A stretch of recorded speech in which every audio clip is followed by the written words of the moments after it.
In today's video, we're gonna share with you how to avoid leaving money on the table in your business. Let's go.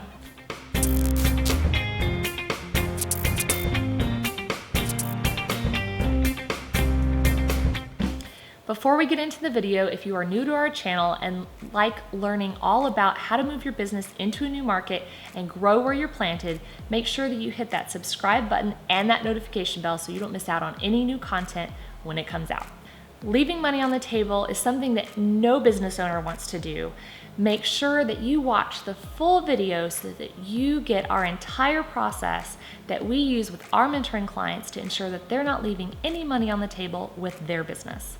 So what is leaving money on the table even mean?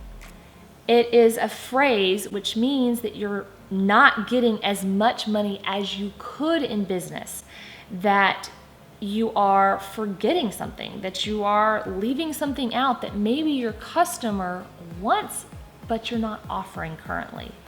And this is a real issue as a business owner who wants to be profitable. So the first step in your process is to identify what your ideal client wants that you're currently not offering.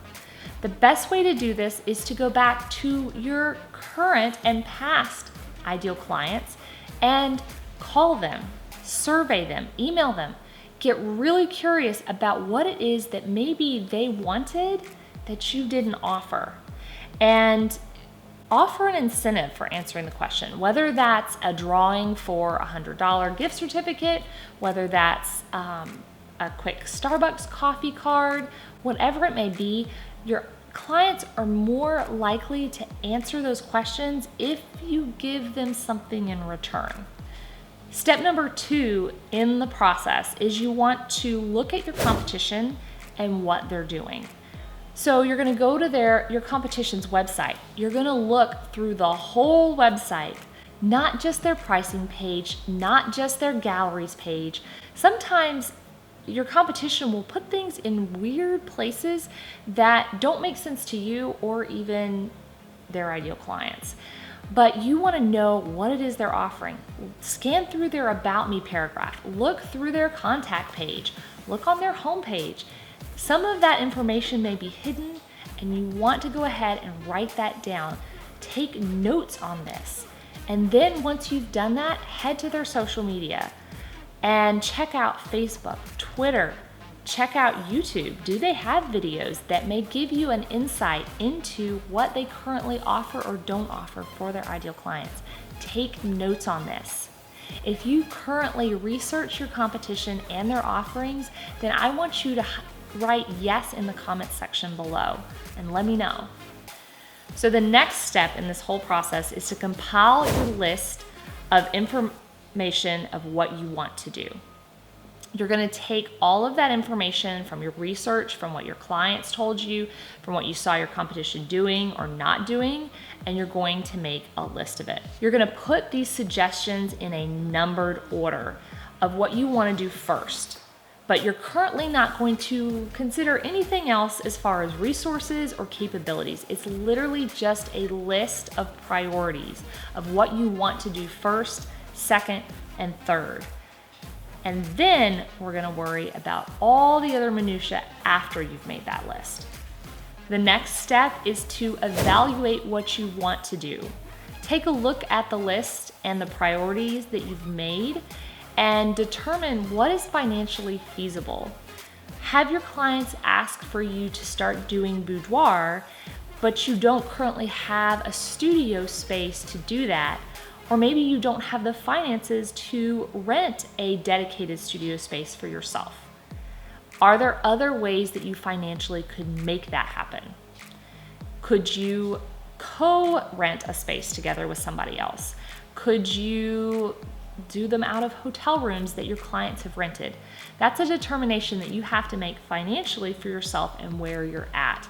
But by making this list of priorities earlier, you can now find ways to make it work or table it until later. And then you may have on that list things like, for us, newborn sessions. We've had clients in the past, fantastic brides, who have come to us and asked us to shoot newborn sessions. And while it would have made that initial list of things that our clients were asking for.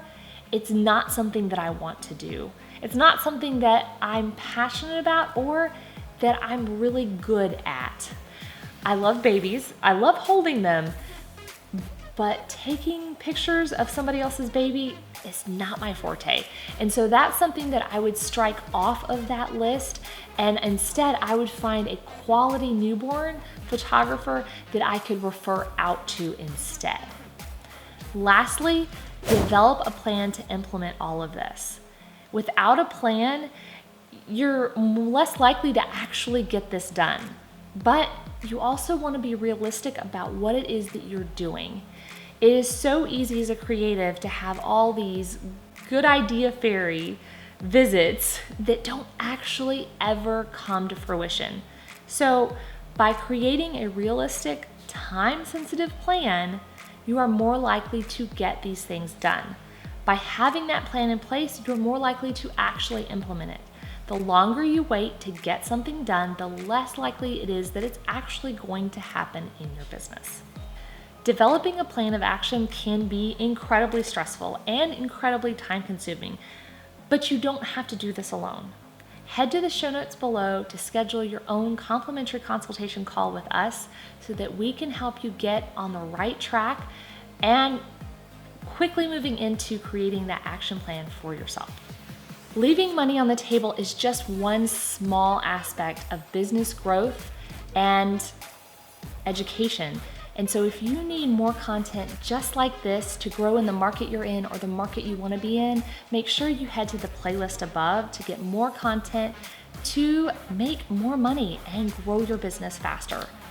If you liked this content, then make sure that you hit that subscribe button and that notification bell so you don't miss out on any new content when it comes out. Thank you so much for watching, and I'll see you next time.